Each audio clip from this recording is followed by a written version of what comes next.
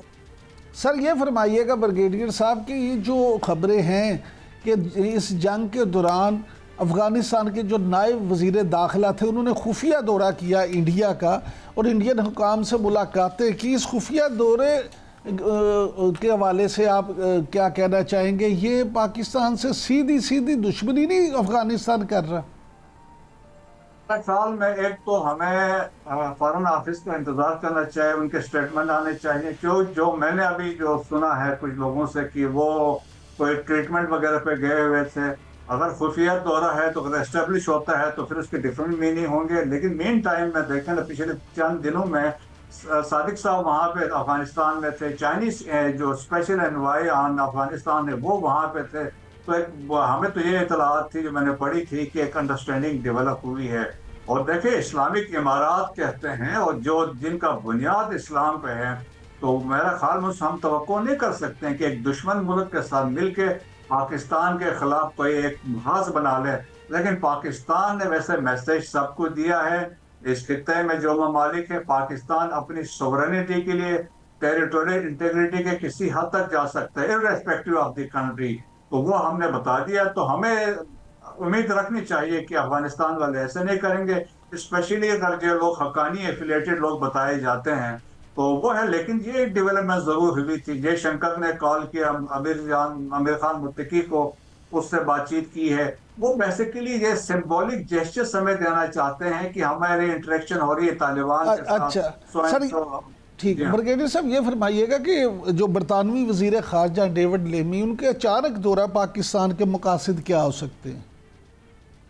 دیکھیں جی، وہ تو ایک تو بات یہ ہے کہ وہ آئے ہیں کہ وہ چاہتے ہیں یہ سیز فائر کو پکا کیا جائے، دوسرا وہ چاہتے ہیں ڈی ایسکیلیشن ہو، اور تیسری بات انہوں نے یہ بھی کی کہ انڈس واٹر ٹریٹی میں ہم چاہتے ہیں ایک فیئر اس میں آپس میں انڈرسٹینڈنگ ہو. تو وہ والا فیکٹر ہے. اور جس میں دیکھیں یو کے پیچھے شامل تھا جب یہ سیز فائر ہوا، تو اس میں یو کے بھی ایکٹیولی دیوار انوالو یونائٹڈ اسٹیٹ کے ساتھ، سعودیز تھے، ترکیہ والے تھے، یو اے والے، قطر والے تھے، سب نے مل کے کیا. تو یو کے نے بھی ایک بڑا کلیدی کردار ادا کیا ہے. اور یہاں پہ آ کے اس نے بھی یہی کہا کہ پاکستان کا جو موقف کا انہوں نے تائید کی ہے، اور پاکستان انہوں نے کہا کہ ہم چاہتے ہیں یہ کنٹینیوٹی رہے، سیز فائر آگے بڑھے، اور جو چیزیں ہیں آپس میں بیٹھ کے بات کریں. تو میرا خیال اس تناظر میں یہ یہاں پہ آئے تھے. تو میرا خیال میں ایک ویلکم وزٹ ہے جو ان کے خطے میں. دیکھیں جس طرح پریزیڈنٹ ٹرمپ کو خیال ہے، احساس ہے کہ نیوکلیئر آرم کنٹریز ہیں، اسی طرح یونائٹڈ کنگڈم کے ہسٹورک لنک سے بھی ٹو کنٹریز ہوتی ہے، اور ان کا بھی انٹرسٹ یہاں پہ ہے. اس لیے جس طرح انہوں نے بات کی ہے کہ میرے برٹش پاکستانیز ہیں، ان کو بھی کنسرن تھا، برٹش نیشنلٹیز والے لوگ ہیں ان کا بھی کنسرن تھا. دیٹس وائی انہوں نے کہا کہ ہم اس لیے میں اسپیشلی آئے. اچھا سر، خان صاحب آخر میں ذرا یہ فرما دیجئے گا کہ وزیر اعظم شہباز شریف صاحب نے ایک بار پھر بھارت کو مذاکرات کی پیشکش کی ہے، تو آپ کیا سمجھتے ہیں کہ ہندوتوا کے پجاری جو ہیں اس وقت بی جے پی والے، وہ مذاکرات کی طرف آئیں گے یا پھر اپنی وہی پرانی سیاست کریں گے؟ دیکھیں عمران صاحب، ہم نے تو فیئر، ہم نے ٹرانسپیرنسی پہ ہماری بات چیت ہوتی ہے. ہم نے ایک ذمہ دار ملک کے طور پہ ایز اے رسپانسبل اسٹیٹ ہم اپنا بتا رہے ہیں کہ بھائی ہم بات چیت چاہتے ہیں، پیس اینڈ اسٹیبلٹی چاہتے ہیں، اور ہر قسم کی بات چیت کے لیے ہم تیار ہیں. یہ ایک میسیج انٹرنیشنل کمیونٹی کو بھی جا رہا ہے، یونائٹڈ اسٹیٹس کو بھی جا رہا ہے کہ ہم کتنے سینسیئر ہیں جب ہم بات چیت کی بات کرتے ہیں. So the ball is in the Indian court. اگر اس کے بعد بھی وہ کرتے ہیں تو they will be held responsible. Pakistan تو تیار ہے، اور امریکنس نے تو ویسے کہا ہے کہ وہ کہ براڈ سیٹس آف ایشوز، جیسے مارکو ریبیو کے یہ ٹویٹ تھی کہ broad sets of issues will be discuss at a neutral venue. تو وہ بھی پاکستان کی فتح تھی. ٹرمپ نے کہا ہم تو میڈیٹ کرنے کو بھی تیار ہیں. تو میرے خیال میں انٹرنیشنل کمیونٹی کو سمجھ گئی ہے. اور ابھی پھر دیکھیں کہ ہم نے کہا ہم نے اپنی ریلیونس اسٹیبلش کر لی ہے. We know they are considering us at par with India. جس طرح ٹرمپ کی جو اسٹیٹمنٹس تھی، اب مڈل ایسٹ میں 6 دفعہ تو انہوں نے پاکستان کا نام لیا اور کہا کہ بریلینٹ لوگ ہیں، بریلینٹ لیڈرشپ ہے، یہاں پہ اچھی چیزیں بناتے ہیں، ہمیں ٹریڈ کرنا چاہیے. تو میرے خیال میں پاکستان کے وہ اچیومنٹ. بہت شکریہ بریگیڈیئر ریٹائرڈ مسعود احمد صاحب. ناظرین اب وقت ہے بریک کا. بریک سے جب واپس آئیں گے تو فلسطین اور غزہ کی تازہ ترین صورتحال کے حوالے سے ڈسکس کریں گے. اسٹے ود اس.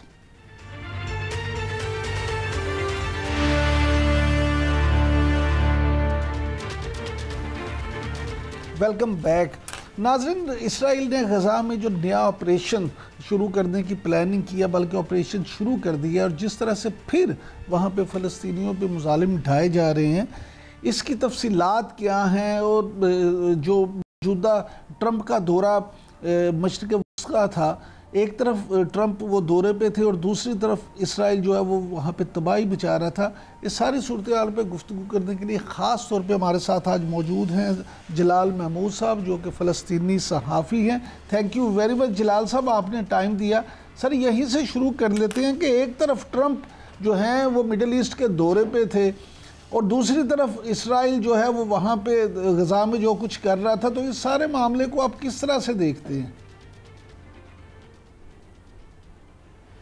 جی بہت شکریہ عمران صاحب. سب سے پہلے بات تو یہ ہے کہ ڈونلڈ ٹرمپ صاحب جب تشریف لائے ہیں عرب ممالک میں، گلف کنٹریز میں، تو ہمارے عربوں نے ماشاءاللہ ان کو بہت بہترین تحائف پیش کی ہے. اربوں ڈالرز، میرا خیال کوئی کہتا 1000 ارب، کوئی پتہ نہیں کتنا طیارے جہازیں بھی انہوں نے پیش کیے. اور ساتھ ساتھ ٹرمپ صاحب نے اسی دوران جس وقت میں وہ عرب ممالک یعنی سعودی عرب کے اندر تھا، اسرائیل نے بھی ہمیں تحفہ دیا ہے کہ اس کی دورہ کے دوران صرف 120 شہید انہوں نے غزہ کے اندر کیے ہیں، اور اب تک یعنی صرف اس پچھلے 48 گھنٹے کے اندر 300 سے زیادہ شہادتیں ہوئی ہے۔ یہ ہمیں ٹرمپ صاحب سے اب تک یہ ہمیں ملا ہے۔ مختلف تجاویز، مختلف فیصلہ کیا جا رہا ہے غزہ کے اور غزہ کے عوام کے بارے میں۔ کہیں ٹرمپ صاحب کا مصر کا نام لے رہا کہ ہم غزہ کے عوام کو مصر کی طرف بھیج دیں گے، کبھی کہتا ہے کہ جوردن کی طرف بھیجیں گے، کبھی صومالیہ کی طرف بھیجیں گے، ابھی نئی نام لینا شروع کر دیا لیبیا، میں غزہ کے عوام کو لیبیا بھیج دوں گا۔ بس غزہ کے عوام ایک کیونکہ سر ہم تو ہے لاوارث ہے نا، ہمارے تو پیچھے اللہ کے سوا کوئی ہے بھی نہیں ہے، اور لاوارث کے ساتھ ایسا ہی ہوتا ہے۔ ڈونلڈ ٹرمپ کا جو مقصد ہے وہ عربوں سے پیسہ لینا ہے، اپنے ملک کا معیشت کو اور بہتر کرنا، اس کا مقصد پورا ہو گیا۔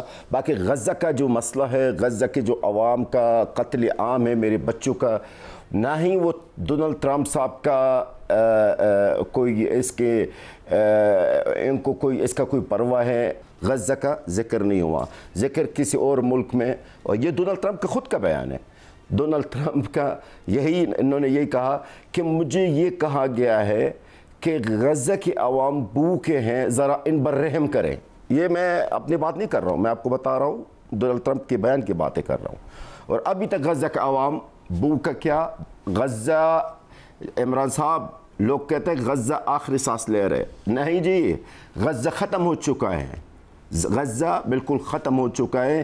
اسرائیل کی جو بمباری، بربریت، اسرائیل کی جو سفاکیت انتہا ہے، عروج پر ہے۔ 300 سے زیادہ شہید، کیوں 300 کیوں؟ کیا کیا ان لوگوں نے؟ اچھا جلال 300 شہید 48 گھنٹے کے اندر۔ جلال محمود صاحب یہ فرمائیے گا کہ اسرائیلی فوج نے غزہ کے کئی علاقوں میں یہ جو قبضے کے لیے وسیع آپریشن شروع کیا ہے، تو آپ کیا سمجھتے ہیں اس آپریشن کی کیا تفصیلات ہیں، اس کے اہداف کیا ہیں اس نئے آپریشن کے؟ سر تفصیلات، اسرائیل نے پورا زور لگایا ہے، اس وقت انہوں نے پوری تیاری کر لیا غزہ کو خالی کرنے کا، غزہ کے عوام کو، غزہ کے اہل غزہ کو وہاں سے ہجرت پر مجبور کرنا، مطلب جبری ہجرت پر مجبور کرنے کی ان کی پوری پلاننگ ہے۔ میڈل ایسٹ کے نقشہ، غزہ کا نقشہ تیار کیا گیا ہے، غزہ کو بالکل خالی کرنے کے ارادہ ہے اسرائیل کا، اور انہوں نے جتنا اس وقت فورسز غزہ کی طرف بلایا ہے نا، جنگ کے 7 اکتوبر سے لے کر اب تک اتنا بھی نہیں بلایا ہے جتنا بلایا ہے اس بار۔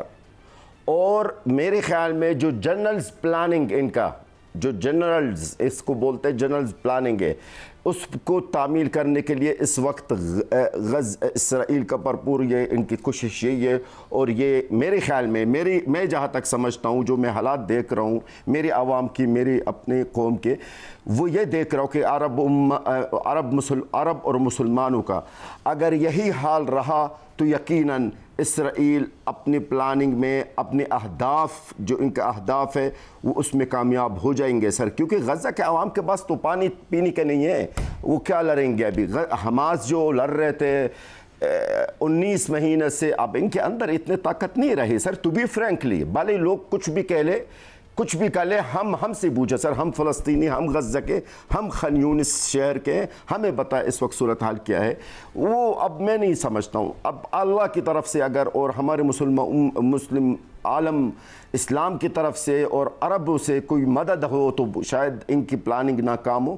باقی رہا یہ کہ میرے خیال میں آنے والا وقت غزہ کے عوام کے لیے اچھا نہیں ہے جی۔ اچھا سر یہ فرمائیے گا کہ آپ نے عالم اسلام کی بات کی، مدد کی بات کی، اور یہ بھی ابھی ذکر کیا کہ پانی بھی نہیں ہے، تو آپ کیا سمجھتے ہیں امداد کے حوالے سے اس وقت جو تازہ ترین صورتحال ہے وہ کیا ہے؟ کیونکہ امداد کے حوالے سے کچھ لوگوں کی طرف سے آپ کے کسی بیان پہ اعتراضات بھی کیے گئے، تو ذرا جو صحیح صورتحال ہے اس سے آگاہ کریں ہمارے ناظرین کو۔ بہت شکریہ جناب، آپ نے یہ سوال کیا مجھ سے۔ دیکھیں، سب سے پہلے بات میں اس خبر کا تردید کرنا چاہتا ہوں جو خبر گردش کر رہا ہے، کلپس بھی آ رہے ہیں، کچھ ویڈیوز بھی آ رہے ہیں کہ چائنا جو ہے وہ غزہ کے اوپر امداد گرا رہا، یہ بالکل سراسر غلط ہے اور اس خبر میں کوئی صداقت نہیں ہے۔ غزہ کے اندر نہ زمینی سے اور نہ فضائی کے حدود، نہ اوپر سے نہ کہیں سے بھی کوئی امداد نہیں جاتا۔ باقی آپ نے جو سوال کیا امداد اور لوگوں کے اعتراضات، آج میں آپ کی توسط سے اور اس عظیم چینل GNN نیوز جو ہمیشہ میں اس میں مہمان اور میں حاضر ہوتا رہا، میں آج حافظ نعیم الرحمن صاحب سے مؤدبانہ گزارش کرنا چاہتا ہوں۔ حافظ صاحب، آپ میرے لیے اور میری عوام کے لیے بہت بڑا قابل احترام شخصیت ہے۔ ہم تو آپ کو غزہ کے عوام کے سفیر کہتے ہیں، آپ ہماری غزہ کے عوام کا سفیر ہیں، مظلوم جو عوام ہیں آپ ان کا سفیر ہے۔ میں حافظ نعیم الرحمن صاحب کو بتا رہا ہوں، شکایت میری اور میری عوام کی یہ ہے، آپ کی جماعت بظاہر سب سے زیادہ جماعت ہے جن کی ہمدردی غزہ کے ساتھ ہے۔ ابھی گزشتہ کچھ دن پہلے میں نے کسی نیوز چینل میں بیٹھا ہوا تھا، مجھ سے سوال کیا گیا ہے کہ بھائی امداد اور اس طرح کے معاملات، تو میں نے بنا کوئی نام، میں نے کسی کا ذکر، کسی فاؤنڈیشن کا نام، نہ کسی جماعت کا نام، کسی کا نام نہیں لیا۔ میں نے صرف اتنا کہا کہ اس وقت ری بلڈ غزہ ممکن نہیں ہے، یعنی غزہ نو تعمیر ممکن نہیں ہے، اور یہ حقیقت ہے، یہ سچ ہے۔ سچ لوگوں کو کڑوا کیوں لگتا ہے؟ کیا واقعی میں غزہ کا نو تعمیر ہو سکتا ہے؟ نہیں ہو سکتا ہے۔ کیا واقعی اس وقت اب غزہ میں یہ پانی آپ پہنچا سکتے ہیں؟ نہیں پہنچا سکتے۔ تو اس کا مطلب میں نے سچ بولا نا، یا کہ میں جھوٹ بولوں؟ اگر آپ مجھ سے، عمران صاحب آپ مجھ سے سوال کر لیں کہ میں جھوٹ بولوں، تو میرا حافظ صاحب سے میں ان کو یہ کہوں گا اور میری گزارش ان سے یہ ہے، آپ ایک شریف نفس انسان ہیں اور ہم آپ کی بڑا احترام بھی کرتے ہیں۔ آپ کے کچھ 2-3 نادان کارکنان جماعت اسلامی کے اندر جو مجھ پر تنقید کر کے اور میرے خلاف جھوٹا پروپیگنڈا کیا اور طرح طرح کے الزامات میرے اوپر لگایا۔ پہلا الزام انہوں نے میرے اوپر لگایا وہ یہ ہے کہ میں کوشش کر رہا ہوں کہ غزہ تک امداد نہ جائے۔ اللہ کے واسطہ اللہ کا خوف کرو۔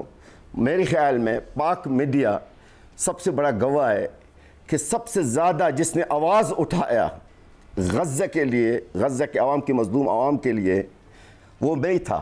میں اپنی تعریف نہیں کر رہا ہوں، یہ حقیقت۔ دوسرا الزام انہوں نے میرے اوپر یہ لگایا کہ میں جنگجو کا خلاف بات کر رہا ہوں، لا الہ الا اللہ استغفر اللہ۔ میرے علاوہ مجھے ایک بندہ بتائے جو پاکستان میں یا بھارت میڈیا میں جس نے جنگجو کے مجاہدین کی حمایت اور دفاع کی ہے، جبکہ میں نہ حماس کا ہوں، نہ میرا کوئی حماس سے کوئی تعلق ہو۔ لہٰذا میری گزارش ہے حافظ صاحب سے کہ حافظ صاحب، آج آپ کا سامنے ایک شہداء کا بیٹا ہے، ایک شہداء کا وارث ہے، جن کے آدھے خاندان غزہ خان یونس کے اندر آدھا خاندان شہید ہوئے اور باقی جو بچے ہیں وہ خیموں میں بیٹھے ہوئے ہیں۔